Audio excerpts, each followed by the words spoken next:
ఈరోజు రీసెంట్‌గా రిలీజ్ అయినటువంటి 'ఆపరేషన్ రావణ్' అనే మూవీ స్టోరీని ఎక్స్‌ప్లెయిన్ చేయబోతున్నాను. ఈ మూవీలో ఒక సైకో కిల్లర్ ఆడపిల్లల్ని అరాచకంగా చంపేస్తూ ఉంటాడు. అతనిని పట్టుకోవడానికి పెట్టుకున్న పేరే మూవీ టైటిల్ 'ఆపరేషన్ రావణ్'. ఆ సైకో కిల్లర్‌ని పట్టుకోవడానికి చాలా ట్విస్ట్‌లయితే ఉంటాయి. స్టోరీలోకి వెళ్తే స్టార్టింగ్‌లోనే సైకోని చూపిస్తారు. పెళ్లి కాబోయే ఆడపిల్లలను బంధిస్తూ ఉంటాడు. అలా ఒక అమ్మాయిని బంధిస్తాడు. ఇంకా ఆ అమ్మాయిని పెళ్లికూతురులా రెడీ చేసి తనతో చెస్ ఆడుతూ ఉంటాడు. మరి కాసేపటికి ఆ అమ్మాయిని దారుణంగా చంపి తన చేతిని కూడా కోసేస్తాడు. చనిపోయిన ఆ అమ్మాయి వంటి మీద బట్టలు మొత్తం తీసేసి తనని ఒక కవర్లో ప్యాక్ చేస్తాడు. సీన్ కట్ చేస్తే మన హీరో రామ్ మూవీలోకి ఎంటర్ అవుతాడు. చాలా హై రికమెండేషన్తో TV45 అనే న్యూస్ ఛానల్లో తను జాబ్లో జాయిన్ అవుతాడు. తన పోస్ట్ గ్రాడ్యుయేషన్ లండన్లో చేసి ఉండటంతో అది చూసిన HR షాక్ అవుతాడు. మరొక వైపు అదే న్యూస్ ఛానల్లో జర్నలిస్ట్‌గా చేస్తున్న ఆమని అనే ఒక సీనియర్ జర్నలిస్ట్ ఆ ఊరిలో ఉన్న పొలిటీషియన్ పైన అతను చేసే దుర్మార్గాలన్నీ ఎవిడెన్సెస్‌తో పాటు కనిపెట్టి ఒక ఫైల్ రెడీ చేసి ఉంటుంది. తన దగ్గర ఎవిడెన్సెస్ ఉన్నాయని మన ఛానల్లో పోస్ట్ చేద్దామని వాళ్ళ చీఫ్ ఎడిటర్‌ని అడగగా, వాళ్ళ చీఫ్ ఎడిటర్ మన సీఈఓకి ఒక మాట చెప్పి మన నిర్ణయం తీసుకుందాం అని చెప్పి హోల్డ్ చేస్తాడు. ఇంకా వాళ్ళ చీఫ్ ఎడిటర్ వాళ్ళ సీఈఓతో ఆమెని ఎవిడెన్సెస్తో పాటు ఫైల్ కూడా రెడీ చేసిందని సీఈఓకి చెప్తాడు. ఆ పొలిటీషియన్ సీఈఓకి ఫ్రెండ్ అయినా మనం అతని గురించి ఎవిడెన్సెస్ చూపించి చెడ్డగా ప్రూవ్ చేస్తే మనల్ని ఇంకా మన ఛానల్ని మూసేస్తాడని చెప్పి సీఈఓ వెంటనే ఆమెనితో మాట్లాడాలని ఆమెనిని పిలిపిస్తాడు. నువ్వు ఇంకా ఈ కేసు గురించి మర్చిపో అని చెప్పి నీకు ఒక క్రైమ్ కేసుని అప్పగిస్తున్నాను. అది సిటీలో ఒక క్రైమ్ కిల్లర్ చాలామంది ఆడపిల్లలను కిరాతకంగా చంపేస్తున్నాడు. నువ్వు ఆ కేసు గురించి ఇన్వెస్టిగేషన్ చేసి సాల్వ్ చేయమని చెప్పి ఆ కేస్ డీటెయిల్స్ను ఆమెనికి ఇస్తూ ఇంకా కొత్తగా చేరిన రామ్ని కూడా నీ టీంలోనే జాయిన్ చేస్తున్నాను. అతనికి బాగా ట్రైనింగ్ ఇచ్చి వర్క్ చేయించమని ఆమెనికి సీఈఓ చెప్తాడు. ఇంకా ఈ విషయంలో ఆమెని చాలా డిసప్పాయింట్ అవుతుంది. ఇంకా రామ్ ఆమనిని నువ్వేమీ డిసప్పాయింట్ అవ్వకు, ఒక నెల రోజులు ఓపిక పట్టు, నువ్వు చేయాలనుకున్నది చేయవచ్చని చెప్పి రామ్ ఆమనికి భరోసా ఇస్తాడు. ఇప్పుడు ఇక్కడ మ్యాటర్ ఏమిటంటే రామ్ మరియు ఆమని ఇద్దరు డిగ్రీ క్లాస్మేట్స్. రామ్ ఆమనికి ఇంతకుముందే లవ్ ప్రపోజ్ చేసి ఉంటాడు. కానీ ఆమని తన డెసిషన్ చెప్పదు. అలా 3 సంవత్సరాలు గడిచిపోతాయి. ఇంకా ఇప్పుడు ఆమని కోసమే రామ్ ఈ కంపెనీలో జాయిన్ అవుతాడు. సీన్ కట్ చేస్తే ఆ సైకో కిల్లర్ ఒక అమ్మాయిని చంపేసి ఒక స్పాట్లో పడేసి ఉంటాడు. ఇంకా పోలీసులంతా ఆ స్పాట్కి వచ్చి అక్కడ సిచ్యువేషన్ని అదుపులోకి తీసుకుంటారు. అక్కడికి ఏసీపీ కూడా వస్తాడు. అదే టైంకి అక్కడ ఉన్న బాడీని ఐడెంటిఫై చేయడానికి సుజాత అనే ఒక ఆవిడ కూడా వస్తుంది. ఆమె నెల రోజుల క్రితం పోలీస్ స్టేషన్లో తన కూతురు కనిపించడం లేదని కంప్లైంట్ ఇస్తుంది. దానితో పోలీసులు ఇప్పుడు సుజాతని పిలుస్తారు. ఇంకా ఆ బాడీని చూసి ఆ బాడీ తన కూతురు కాదని ఎలాగైనా తన కూతుర్ని వెతికి పెట్టమని సుజాత ఏసీపీ సార్ని వేడుకుంటుంది. మరో ప్రక్కన రామ్ తను పనిచేసిన TV5 ఛానల్లో బాగా వర్క్ చేస్తూ ఉంటాడు. కానీ అక్కడ ఉన్న చీఫ్ ఎడిటర్కి రామ్ చేసే ప్రోగ్రామ్స్ నచ్చవు. అతను ఎప్పుడూ మాస్ వీడియోస్ టెలికాస్ట్ చేసి టీఆర్పీ పెంచుకోవాలని చూస్తాడు. కానీ ఇప్పుడు స్టోరీలో ఒక ట్విస్ట్ రివీల్ అవుతుంది. ఆ ఛానల్లో హెచ్ఆర్గా పనిచేస్తున్న అతనికి రామ్ ఎవరు అనే విషయం తెలుస్తుంది. రామ్ ఎవరో కాదు, ఆ TV45 ఛానల్కి ఒక చైర్మన్ కొడుకు. రామ్ తను టేకోవర్ చేసుకోబోయే ఛానల్లో ఇంటర్నల్గా ఏం జరుగుతుందో అని తెలుసుకోవడం కోసం రికమెండేషన్తో ఆ ఛానల్లో జాయిన్ అవుతాడు. జాయిన్ అయ్యి అక్కడ పరిస్థితులన్నీ గమనిస్తాడు. కట్ చేస్తే లాస్ట్ టైం సైకో కిల్లర్ చంపిన అమ్మాయి మనీషా అని పోలీసులకు తెలిసి కొంతమందిని అదుపులోకి తీసుకుంటారు. అందులో మనీషా వాళ్ళ క్లాస్మేట్ మరియు మనీషా వాళ్ళ పార్లర్ ఓనర్ కూడా ఉంటాడు. ఇంకా అక్కడికి మనీషాని పెళ్లి చేసుకోవాలని అనుకున్న అబ్బాయిని కూడా అక్కడికి పిలిపిస్తారు. వీళ్ళు ముగ్గురిని అక్కడికి వచ్చిన ఏసీపీ ఎంక్వైరీ చేస్తూ ఉంటాడు. ఇంతలో పోలీసులు అక్కడికి మనీషాని ఇంతకుముందు ఫోన్ చేసి బెదిరించిన జితేందర్ అనే ఒక అతన్ని పోలీసులు తీసుకొని వస్తారు. ఏసీపీ జితేందర్తో మనీషాని నువ్వు ఇంతకుముందు మనీషాని బెదిరించిన ఎవిడెన్స్ మా దగ్గర ఉందని, ఎందుకు మనీషాని చంపావని జితేందర్ని లాకప్లో వేసి బాగా కొడుతూ ఉంటారు. దాంతో జితేందర్ నేను మనీషాని చంపా అని చెప్పి ఒప్పుకుంటాడు. ఇంకా ఏసీపీ వాళ్లపై ఆఫీసర్కి కాల్ చేసి జరిగిందంతా చెప్పగా వెంటనే ఈ విషయాన్ని మీడియాకి చెప్పమని చెప్తారు. దాంతో ఏసీపీ మీడియా వాళ్లతో మీటింగ్ పెట్టి ఈ వ్యక్తే మనీషా అనే అమ్మాయిని చంపేసింది అని చెప్పి ఆ కేసుని అక్కడితో క్లోజ్ చేస్తారు. అదే టైంకి సుజాత తన కూతురు మిస్సింగ్ కేసు గురించి అడగటానికి పోలీస్ స్టేషన్కి వస్తుంది. అరెస్ట్ చేసిన జితేందర్ని చూసి సుజాత ఎమోషనల్ అయ్యి తనని బాగా కొడుతుంది. ఇంకా అక్కడ ఉన్న ఏసీపీ కంట్రోల్ చేసి సుజాతని ఆపుతాడు. ఇంకా సుజాత ఆవేదన్ని అక్కడ ఉన్న ప్రెస్ మీట్కి వచ్చిన ఆమని మరియు రామ్ చూసి చాలా బాధపడతారు. ఇంకా తర్వాత రోజు ఆమని మరియు రామ్ సుజాత వాళ్ళ ఇంటికి వెళ్ళి అసలు ఏమైంది, మీ కూతురికి ఎలా కనిపించకుండా పోయిందని వివరాలు అడుగుతారు. అప్పుడు సుజాత తనకి పెళ్లి ఫిక్స్ అయిందని, చాలా కష్టపడి ఇదంతా తన కోసం సంపాదించానని, చివరికి పెళ్లి జరిగే టైంకి అమ్మాయి కనిపించకుండా పోయిందని, పోలీస్ కంప్లైంట్ కూడా ఇచ్చామని, కానీ తను బ్రతికే ఉందని నాకు నమ్మకం ఉందని సుజాత జరిగిందంతా చెప్పి చాలా బాధపడుతుంది. ఇంకా అది విన్నా ఆమని మరియు రామ్, మేము చేయగలిగిన ప్రయత్నం మేము చేస్తాం, ఎలాగైనా మీ కూతురు ఎక్కడ ఉందో తెలుసుకోవడం కోసం మేము ప్రయత్నం చేస్తామని చెప్పి సుజాతకి భరోసా ఇచ్చి వాళ్ళిద్దరూ అక్కడ నుంచి వెళ్ళిపోతారు. సీన్ కట్ చేస్తే ఆ రోజు రాత్రి ఆమెని నిద్రపోవడానికి రెడీ అవుతుంది. తను ఆ ఏరియా పొలిటీషియన్ పైన అతను చేసే అన్యాయాల గురించి ఒక ఎవిడెన్స్తో కలిపి ఒక ఫైల్ని తయారు చేసి ఉంటుంది. ఆ విషయం తెలిసిన పొలిటీషియన్ ఒక రౌడీని ఆమని వాళ్ళ ఇంటికి పంపించి ఆ ఫైల్ దొంగతనం చేసుకొని రమ్మని చెప్తాడు. దాంతో ఆ రౌడీ రాత్రి అయ్యాక ఆమని వాళ్ళ ఇంట్లో చొరబడతాడు. ఆమనికి ఎవరో వచ్చారని తెలిసి డోర్ ఓపెన్ చేసి చూడగా అక్కడ ఒక అతను గడిపెడుతూ ఉన్నప్పుడు తన చేతికి ఉన్న టాటూ చూస్తుంది. ఆమని ఇంకా చాలా భయపడిపోతుంది. ఇంకా డోర్ లాక్ చేసుకొని క్రింద కూర్చొని భయపడుతూ ఉంటుంది. అలికిడి రావడంతో వాళ్ళ నాన్నమ్మ ఆమనిని పిలవడంతో ఆ రౌడీ అక్కడ నుంచి వెళ్ళిపోతాడు. కట్ చేస్తే నెక్స్ట్ డే ఈ విషయం ఆమని రామ్కి చెప్తుంది. రామ్ ఇలాంటి డేంజరస్ సిచ్యువేషన్ వచ్చినప్పుడు నాకు తప్పకుండా కాల్ చేసి చెప్పు అని ఆమనితో చెప్తాడు. రామ్ మరియు ఆమని ఇద్దరూ కలిసి సుజాత వాళ్ళ అమ్మాయిని కనిపెట్టాలని చెప్పి అసలు ఈ సైకో కిల్లర్ గురించి తెలుసుకోవాలని, ఒక సైకో కిల్లర్ ఎలా ఆలోచిస్తాడో తెలుసుకోవాలని చెప్పి ఒక సైకియాట్రిక్ డాక్టర్ని వీళ్ళు కలుస్తారు. అప్పుడు ఆ డాక్టర్ ఏం చెప్తాడంటే ఒక సైకో హత్యల్ని చేయడానికి ఇంటెన్షనల్గా అయినా చేసి ఉండవచ్చు, ఒక చెడు సంఘటన వల్ల అతను ఇంపాక్ట్ అయ్యి దాని వలన కూడా అతను ఈ హత్యలు చేస్తూ ఉండవచ్చని డాక్టర్కి చెప్తారు. ఇంకా రామ్ మరియు ఆమని మేము ఈ కేసు మీద వర్క్ చేస్తున్నామని, మాకు ముందు ఏదన్నా సమాచారం కావాల్సి వస్తే లీడ్ కోసం మీ దగ్గరికి వస్తామని చెప్పడంతో డాక్టర్ ఒప్పుకుంటారు. దాంతో లాస్ట్ హత్య జరిగిన మనీషా కేసులో లొంగిపోయిన జితేందర్ వాళ్ళ ఇంటికి వెళ్ళి వాళ్ళ కుటుంబ సభ్యులతో మాట్లాడి చూడగా జితేందర్ అమాయకుడని తెలుస్తుంది. ఈ కేసు ఎలాగైనా క్లోజ్ చేయాలని చెప్పి కావాలనే పోలీసులు జితేందర్ని విరికించారని వీళ్ళకి అర్థమవుతుంది. అక్కడ నుంచి తిరిగి వస్తుండగా ఆమనికి వాళ్ళ ఇంట్లో ఫైల్ దొంగతనం చేయడానికి వచ్చిన దొంగ కనిపిస్తాడు. అతని చేతికి ఉన్న టాటూని చూసి ఆమని గుర్తుపడుతుంది. ఈ విషయం రామ్కి చెప్పగా రామ్ వాడిని పట్టుకోవడానికి వెళ్తుండగా వాడు పరిగెత్తుతూ వెళ్ళిపోతాడు. రామ్ ఎలాగైనా వాడిని చాలా కష్టపడి పట్టుకొని వాడితో నిజం చెప్పిస్తాడు. వాడిని పంపించింది ఎవరో కాదు, ఆ ఫైల్ క్రియేట్ చేయబడిన పొలిటీషియనే. ఇంకా రామ్ లేట్ చేయకుండా తన బ్యాచ్తో ఆ పొలిటీషియన్ దగ్గరికి వెళ్ళి వాడికి గట్టిగా వార్నింగ్ ఇస్తాడు. ఇంకొకసారి ఆమని జోలికి వస్తే నిన్ను ఏం చేస్తానో నాకే తెలియదని చెప్పి వార్నింగ్ ఇచ్చి అక్కడ నుంచి వెళ్ళిపోతాడు. ఇప్పుడు సీన్ కట్ చేస్తే ఫాతిమా అనే అమ్మాయికి పెళ్లి నిశ్చయం అవుతుంది. ఆ విషయం ఆ సైకోకి తెలుస్తుంది. తనని ఎలా కిడ్నాప్ చేయాలో అని సైకో ప్లాన్ చేస్తూ ఉంటాడు. ఒకరోజు అనుకోకుండా ఫాతిమా ఇంటికి ఒంటరిగా వెళ్లాల్సి వస్తుంది. తను వచ్చే దారిలో ఆ సైకో తనని కిడ్నాప్ చేసి చంపేసి ఒక దారిలో పడేసి వెళ్ళిపోతాడు. ఇంకా ఫాతిమా బాడీ దొరికిన ప్లేస్కి మీడియా వాళ్ళంతా వస్తారు. TV45 channel senior journalist Amani కూడా ఆ స్పాట్కి వెళ్ళి పోలీసుల నిర్లక్ష్యం వల్లే ఇలాంటి హత్యలు జరుగుతూనే ఉన్నాయి అని చెప్పి అంతటితో ఆగకుండా వాళ్ళ ఛానల్లో లైవ్ డిబేట్ పెట్టి పోలీసులను బాగా తిడుతుంది. ఇదంతా ఏసీపీ లైవ్లో చూస్తూ ఉంటాడు. అనవసరంగా ఈ అమ్మాయి పోలీసులను దూషిస్తుందని చెప్పి ఏసీపీకి కోపం వచ్చి డైరెక్ట్గా TV45 ఛానల్ కంపెనీకి వెళ్ళి ఆమనితో గొడవ పడతాడు. ఆమని ఏమాత్రం భయపడకుండా ఆ పోలీస్ ఆఫీసర్కి సరైన సమాధానం చెప్తుంది. దానితో ఆ పోలీస్ ఆఫీసర్ ఏమీ చేయలేక తన రివాల్వర్ తీసి ఆమనిని షూట్ చేయడానికి ప్రయత్నిస్తాడు. ఇంకా వాళ్ళ CEO అక్కడికి వచ్చి వాళ్ళని కంట్రోల్ చేస్తారు. ఆమని తరపున నేను సారీ చెప్తున్నానని చెప్పి ఏసీపీని కూల్ చేస్తారు. ఆ పోలీస్ ఆఫీసర్ వెళ్ళగానే వాళ్ళ చీఫ్ ఎడిటర్ ఆమనిని అందరి ముందు అవమానిస్తారు. ఆమనిని అలా అవమానించినందుకు రామ్ వాళ్ళ చీఫ్ ఎడిటర్ని లాగి పెట్టి కొడతాడు. ఇంకా అప్పుడు అందరికీ రామ్ ఎవరో కాదు, ఆ ఛానల్ MD అని తెలుస్తుంది.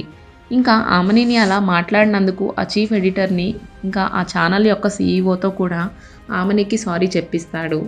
రామ్ 3 సంవత్సరాల క్రితం ఆవనికి ప్రపోజ్ చేసి ఉంటాడు. మళ్ళీ అందరి ముందు ఆఫీస్లో కూడా ప్రపోజ్ చేస్తాడు. ఇంకా ఆమని కూడా రామ్ని పెళ్లి చేసుకోవడానికి ఒప్పుకుంటుంది.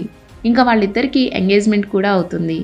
కట్ చేస్తే ఆమని వాళ్ళ పెళ్లి కార్డ్స్ ఇవ్వడానికి తనకి బాగా తెలిసిన సైకియాట్రిక్ డాక్టర్ని పెళ్లికి ఇన్వైట్ చేయడానికి ఆ డాక్టర్ దగ్గరికి వెళ్తుంది. కానీ అదే టైంకి సుజాత మరియు తన తమ్ముడు కలిసి డాక్టర్ దగ్గరికి ఉంటారు. అప్పుడు ఆమని డాక్టర్ని మరియు అక్కడే ఉన్న సుజాత మరియు తన తమ్ముడికి కూడా తన పెళ్లికి ఇన్వైట్ చేస్తుంది. ఇంకా ఆమని కార్డ్స్ ఇచ్చేసి తన ఫ్రెండ్తో కలిసి ఆమని లంచ్కి రెస్టారెంట్కి వెళ్తుంది.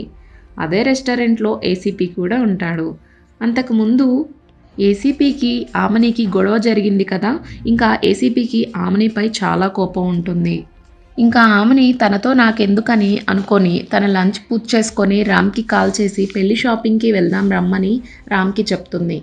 అలా మాట్లాడుకుంటూ పార్కింగ్ ఏరియాకి వెళ్తుంది. ఇంకా ఆ ఏసీపీ ఆమనిని ఫాలో అవుతూ వెళ్తాడు. కానీ ఆమని వైపు ఒక వైట్ కలర్ కార్ చాలా స్పీడ్గా వస్తుంది. కొంచెంలో ఆమనికి ఆ కార్ గుద్దబోయేది. ఇంకా ఆ కార్లో నుంచి ఒక ముసుగు వేసుకున్న వ్యక్తి దిగి వచ్చి ఆమనిని గాయపరిచి తనని కార్ డిక్కీలో వేసేస్తాడు.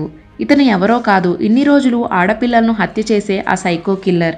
ఈ సైకో కిల్లర్ ఓన్లీ పెళ్లి ఫిక్స్ అయిన ఆడవాళ్ళు మాత్రమే కిడ్నాప్ చేసి చంపేస్తూ ఉంటాడు. ఆమనిని ఫాలో అవుతూ ఆ పార్కింగ్లోకి వచ్చిన ఏసీపీ ఆ ముసుగు మనిషిని చూసి అనుమానం వచ్చి అతన్ని ఆగమంటాడు. కానీ అతను ఈ ఏసీపీని చూసి ఏసీపీ మీద దాడి చేస్తాడు. పక్కనే ఉన్న రాడ్తో తల మీద కొట్టడంతో ఏసీపీ అక్కడక్కడే స్పాట్లో చనిపోతాడు. ఇంకా ఆ సైకో ఆమనిని తీసుకొని అప్పుడే రెస్టారెంట్ నుంచి బయటకి వెళ్తున్నప్పుడే రామ్ అక్కడికి వచ్చి చనిపోయిన ఉన్న ఏసీపీని చూస్తాడు. అక్కడ ఉన్న సెక్యూరిటీ గార్డ్ వచ్చి ఏసీపీ సార్ని ఒక ముసుగు వేసుకున్న వ్యక్తి చంపేసి కార్లో తొక్కించి అప్పుడే ఒక వైట్ కార్లో వెళ్ళిపోయాడని చెప్పడంతో రామ్ ఆ కారు కోసం వెతుక్కుంటూ చాలా స్పీడ్గా బయటికి వస్తాడు. రామ్ ఆ వైట్ కార్ కోసం చాలా తిరుగుతూ ఉంటాడు. ఇంతలో కార్ డిక్కీలో ఉన్న ఆమనికి స్పృహ వచ్చి తను రామ్కి కాల్ చేస్తుంది. అప్పుడు రామ్ ఆమని కార్ డిక్కీలో ఉందని తెలుసుకొని ప్రక్కన ఏమన్నా ఉంటే చూడు అని చెప్తాడు. ఇంకా ఆమనికి ప్రక్కన స్క్రూ డ్రైవర్ దొరుకుతుంది. ఆ స్క్రూ డ్రైవర్తో కార్ బ్యాక్ లైట్ ఓపెన్ చేయమని చెప్తాడు. ఇంకా ఆమని ఆ బ్యాక్ లైట్ ఓపెన్ చేస్తుంది. ఆ బ్యాక్ లైట్ కార్కి వేలాడుతూ ఉంటుంది. ఇంకా అక్కడ ఏమన్నా ఉన్నా మా పక్కన అని అడుగుతాడు. ఆమని పెయింట్ బాటిల్ ఉందని చెప్తుంది. రామ్ ఆ పెయింట్ని లైట్ ఓపెన్ చేసిన హోల్లో నుంచి బయటికి పోస్తూ ఉండమంటాడు. ఇంకా రామ్ చెప్పినట్లుగా ఆమని బయట పోస్తూ వెళ్తుంది. రామ్ పోలీసులకి కాల్ చేసి కార్ ఐడెంటిఫికేషన్ చెప్తాడు. వైట్ కలర్ కార్ అని బ్లాక్ లైట్ ఓపెన్ చేసి ఉంటుందని, దానికి పెయింట్ కూడా అయి ఉంటుందని చెప్తాడు. ఇంకా పోలీసులు ఈ ఇన్ఫర్మేషన్ని మిగతా పోలీసులందరికీ ఇంకా మీడియాకు కూడా ఇన్ఫర్మేషన్ని స్ప్రెడ్ చేస్తారు. అప్పుడు మీడియా పర్సన్ అయిన ఒక అతను ఆ కార్ని నేను చూశానని, బ్యాక్ లైట్ ఊడిపోవడంతో లోపల ఉన్న కార్ డ్రైవ్ చేసే పర్సన్కి కూడా నేను చెప్పానని చెప్పి పోలీసులకి ఇన్ఫర్మేషన్ ఇస్తాడు. అతను ఎంతో దూరం వెళ్ళి ఉండడని చెప్పి ఆ మీడియా అతను ఆ కార్ వెతుక్కుంటూ వెళ్తాడు. రామ్ ఇంకా కొంతమంది పోలీసులు కూడా అతను చెప్పే స్పాట్కి బయలుదేరుతారు. ఇంతలో ఆ వైట్ కార్ ఆగి ఉండటంతో ఆ మీడియా అతను చూస్తాడు. ఇంకా ఆ సైకో ఆమెని కింద పడేస్తాడు. ఆమెను కాపాడటానికి ఆ మీడియా అతను పరిగెత్తుకుంటూ రావడంతో ఆ సైకో అతన్ని ఘోరంగా చంపేసి అక్కడ నుంచి వెళ్ళిపోతాడు. కాసేపటికి రామ్ మరియు పోలీసులు ఆ స్పాట్కి చేరుకుంటారు. ఇంకా ఆ మీడియా వ్యక్తి చనిపోయి ఉంటాడు. రామ్ పోలీసులకి ఆమని ఫోన్ ఆన్లోనే ఉందని చెప్పడంతో తన మొబైల్ జీపీఎస్ లొకేషన్ ట్రాప్ చేస్తారు. ఇన్స్పెక్టర్ లక్ష్మి రామ్కి ఆమని యొక్క లొకేషన్ గైడ్ చేస్తూ ఉంటుంది. రామ్ చాలా వేగంగా ఇన్స్పెక్టర్ చెప్పిన రూట్ ఫాలో అవుతూ వెళ్తాడు. కానీ ఆమని ఫోన్ ఒక ఆటో ట్రక్లో ఉంటుంది. సైకోనే ఆమని ఫోన్ ఆ ట్రక్లో వేసేసి ఉంటాడు. దాంతో ఏం చేయాలో తెలియక మళ్ళీ రోడ్ మీద ఆ కార్ కోసం తిరుగుతూ ఉంటారు. ఇంకా చేసేదేమీ లేక ఆమని కూడా హోప్స్ కోల్పోతుంది. ఇంకా ఆ సైకో కార్ని ఒక దగ్గర ఆపి ఉంటాడు. ఇంకా ఆఖరి ప్రయత్నంగా ఆమని తన ఎంగేజ్మెంట్ రింగ్ మరియు తన గాజులు పగలగొట్టి రోడ్ మీద పడేస్తుంది. ఆ ఏరియా మొత్తం పోలీసులు చెక్ చేస్తూ ఉండటంతో ఆ సైకో కిల్లర్ ఆ కార్ని ఒక ట్రక్లోకి పంపించి ఆ ట్రక్ వేసుకొని వెళ్ళిపోతూ ఉంటాడు. కాసేపటి తర్వాత రామ్ ఆమని రింగ్ మరియు గాజులు పడేసిన ప్లేస్కి వచ్చి అవి చూస్తాడు. ఇంకా రామ్ అవి గుర్తుపట్టి వెంటనే ప్రక్కనే ఉన్న ఒక షాప్ దగ్గరికి వెళ్ళి ఇక్కడ ఒక వైట్ కార్ ఆగిందని దానికి అడుగుతాడు. ఒక వైట్ కార్ ఆగిందని దానికి ఒక ట్రక్లోకి పంపించి ఆ ట్రక్ని తీసుకొని వెళ్లారని రామ్కి ఇన్ఫర్మేషన్ తెలుస్తుంది. రామ్ వెంటనే ఆ విషయాన్ని పోలీస్ వాళ్ళకి చెప్పి ఆ ట్రక్ వెళ్ళిన వైపు వెళ్తూ ఉంటాడు. ఇంకా చివరికి రామ్ ఆ ట్రక్ని కనిపెడతాడు. ఎలాగైనా సరే రామ్ ఆ ట్రక్ పైకి ఎగిరి దూకుతాడు. ఇంకా అదుపు తప్పి అక్కడ ఉన్న బండను గుద్దుకోవడంతో రామ్ తలకి పెద్ద గాయం అవుతుంది. రామ్ స్పృహ తప్పి పడిపోతాడు. ఆ సైకో కిల్లర్ బయటికి వచ్చి ట్రక్లో నుంచి తన కార్ని తీసుకొని అక్కడ నుంచి వెళ్ళిపోతాడు. కట్ చేస్తే ఆమెని ఒక చైర్కి కట్టేసి తన ముందు ఒక చెస్ బోర్డ్ని పెట్టి తనతో గేమ్ ఆడమంటాడు. తను వినకపోయేసరికి తన ఫేస్ పైన ఉన్న మాస్క్ తీసేస్తాడు. అప్పుడు ఆ సైకో ఎవరో ఆమెనికి తెలిసిపోతుంది. ఆ సైకో ఎవరో కాదు, నెల రోజుల క్రితం తన కూతురు మిస్ అయిందని పోలీస్ కంప్లైంట్ ఇచ్చిన సుజాత యొక్క తమ్ముడే. తన చేతికి ఒక శారీ ఇచ్చి ఇది కట్టుకొని రమ్మని పంపిస్తాడు. అప్పుడు ఆమెని దగ్గర ఒక డివైస్ ఉంటుంది. అది రామ్ తనకి ఇచ్చి ఉంటాడు. రామ్ తనకి దగ్గరలో ఉన్నప్పుడు ఆమెని దగ్గర ఉన్న డివైస్తో కనెక్ట్ అవుతుంది. దాంతో ఇద్దరూ మాట్లాడుకోవచ్చు. ఆమెని ఇంకా ఆ డివైస్తో రామ్తో మాట్లాడటానికి ప్రయత్నిస్తుంది. కానీ రామ్ యాక్సిడెంట్ అవ్వడంతో స్పృహ కోల్పోయి ఉంటాడు. ఇంకా అది ప్రక్కనే అవ్వడంతో ఆమెని మాట రామ్ చెవిలో వినిపిస్తుంది. దాంతో రామ్కి మెలకువ వస్తుంది. నేను ఎక్కడ ఉన్నానో నాకు కరెక్ట్గా తెలియదు, కానీ ఆ సైకో ఎవరో నాకు తెలిసిపోయాడు అని, తనను మనకి పరిచయమైన సుజాత ఆంటీ వాళ్ళ తమ్ముడే అని ఆమెని రామ్కి చెప్తుంది. అప్పుడు రామ్, ఈ డివైస్ పనిచేస్తుందంటే నువ్వు నాకు దగ్గరలోనే ఉన్నావు, నేను ఎలాగైనా నీ దగ్గరికి వస్తాను, నువ్వు అసలు భయపడకు. ఆ సైకోకి డౌట్ రాకుండా తను చెప్పిన విధంగా తనతో మాట్లాడుతూ ఉండు, ఈలోగా నేను వచ్చి నిన్ను కాపాడుకుంటా అని చెప్పి రామ్ ఆమెనికి ధైర్యం చెప్తాడు. అప్పుడు ఆమెని ఆ సైకో దగ్గరికి వెళ్ళి ఆ సైకోతో బాగా మాట్లాడుతున్నట్లు నటిస్తుంది. దాంతో సైకో కూడా హ్యాపీగా ఫీల్ అవుతాడు. ఇంకా సైకో ఆమెని బుజ్జి బుజ్జి అని పిలుస్తాడు. తనని పెళ్లి చేసుకోమని చెప్పి ఆ సైకో ఆమెని అడుగుతుంటాడు.